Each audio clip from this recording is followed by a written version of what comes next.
Bumi, rumah kita. Selama sejarah, kita terus belajar lebih banyak tentang planet kita. Rasa ingin tahu manusia yang tak ada habisnya terhadap yang tak diketahui telah membawa kita menjelajahi ujung dunia di luar cakrawala. Ketika itu tidak cukup, kita naik ke langit dan bahkan menjelajahi di luar itu.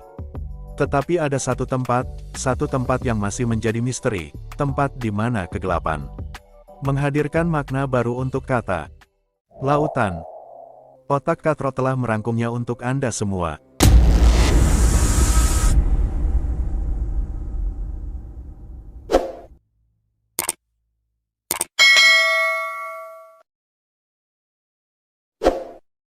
%72% permukaan bumi tercakup oleh air, namun 95% dunia di bawah permukaan tetap belum terungkap. Kita memiliki peta yang lebih baik dari Mars dan bulan daripada dasar laut. Hampir 50% dari seluruh kehidupan di bumi juga ditemukan di lautan. Namun ilmuwan memperkirakan setidaknya 1 juta spesies akuatik lainnya belum ditemukan, yang secara teoritis berarti bahwa masih ada suatu peluang, bahwa makhluk berwarna kuning mirip spons yang bisa bicara sedang menikmati Krabby Patty lezat saat ini. Jika Anda pernah terbang dengan maskapai komersial dan mencoba melihat keluar jendela, tentu saja segalanya akan terlihat kecil. Tetapi pertahankan jarak itu dalam pikiran. Sekarang bayangkan Anda berada di atas perahu dan bukan melihat tanah dari udara tinggi. Anda melihat dasar laut dari permukaan. Itulah seberapa dalam Challenger Deep. Di kedalaman hampir 11.000 meter. Ini adalah titik terendah yang diketahui di laut. Hal paling menakjubkan adalah kita sudah pernah ke sana.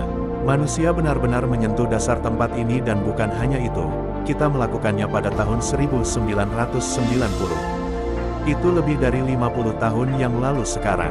Manusia tidak akan mengunjungi lagi sampai 52 tahun kemudian saat tahun 2012. James Cameron, sutradara film terkenal, benar-benar menjelajahi dasar itu sendiri. Hewan laut memiliki sesuatu yang disebut stasiun pembersihan.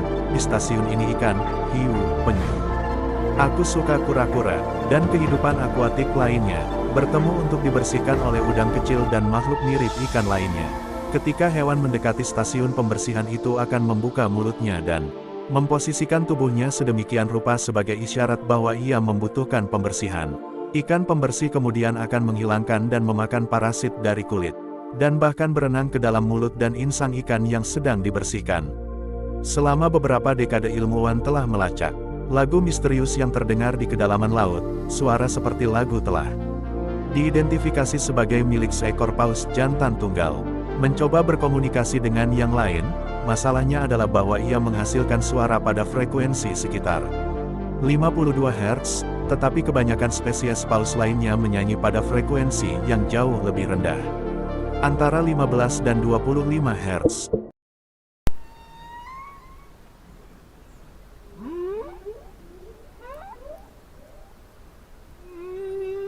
Oleh karena itu nyanyiannya tidak terdengar, tidak peduli seberapa keras dia mencoba.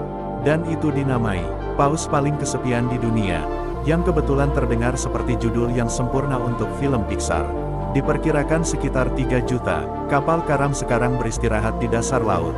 Saat mereka perlahan tenggelam di bawah permukaan, tidak pernah terlihat lagi bahwa mereka membawa bersama mereka semua kargo mereka, emas mereka, segalanya. Jadi saat ini, ada beberapa miliar harta berharga menunggu untuk ditemukan di dasar laut. Pada tahun 2012 sebuah video dari rig minyak di Teluk Meksiko menemukan makhluk yang sangat tidak biasa dan surreal. Itu ditangkap lebih dari 1000 meter di bawah permukaan, mengambang seperti selembar atau selimut di air. Makhluk itu kemudian terungkap sebenarnya adalah bentuk ubur-ubur, Dipstaria enigmatica, untuk tepatnya, yang merupakan nama yang keren gak?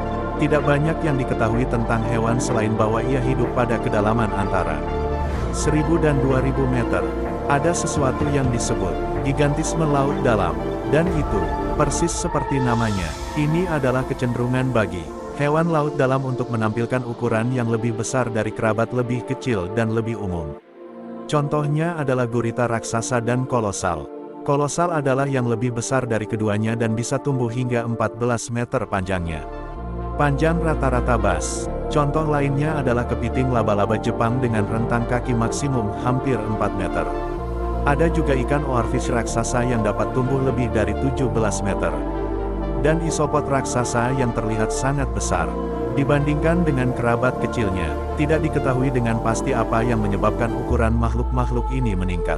Bisa jadi hasil adaptasi untuk makanan yang lebih sedikit, tekanan yang lebih besar, suhu ekstrim dan tidak ada sinar matahari, atau untuk alasan lain yang tidak diketahui. Pada awal tahun 2013, 3 hari setelah kapal tenggelam tepat di luar pantai Nigeria, sebuah tim penyelam dikirim ke bawah. Mencari jenazah kru kapal, yang tidak mereka harapkan adalah menemukan seseorang masih hidup. Koki kapal Harrison Okene telah dalam kegelapan total. Bertahan selama 3 hari di kantong udara kecil, 30 meter di bawah permukaan. Satu-satunya yang dimilikinya adalah botol Coca-Cola.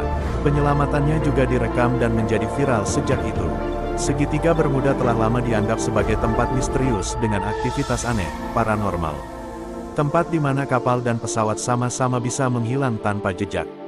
Ini sama sekali tidak benar. Secara resmi segitiga bahkan tidak dianggap ada, sebenarnya segitiga Bermuda memiliki banyak kejadian hilangnya seperti wilayah lain dari lautan yang ukurannya sama. Dan banyak misteri yang diduga tentang tempat ini bahkan terjadi di luar segitiga, hanya karena populer budaya. Tidak mengherankan bahwa polusi air menjadi masalah besar di seluruh dunia saat ini. Ketidakpedulian kami yang total untuk menghancurkan sesuatu yang benar-benar penting untuk kehidupan di planet ini sungguh mengagumkan, dan ini bukan hanya tentang kehidupan di lautan. Ini tentang kehidupan di bumi. Manusia termasuk jutaan makhluk laut, burung, dan hewan darat mati setiap tahun sebagai konsekuensi langsung dari polusi. Di China lebih dari 90% air di dan sekitar kota-kota tercemar. Yang seharusnya tidak mengejutkan siapapun karena mereka melepaskan sekitar 60 juta ton limbah ke lautan setiap single hari. Masalahnya terletak pada ketidakmampuan kita untuk memperhitungkan efek jangka panjang. Fakta bahwa apa yang kita lakukan sekarang, hari ini, bisa secara harfiah berarti hidup, atau mati hanya dalam beberapa tahun singkat. Tapi jangan lupa tentang polusi langit kita. Pemanasan global memiliki efek besar juga pada lautan.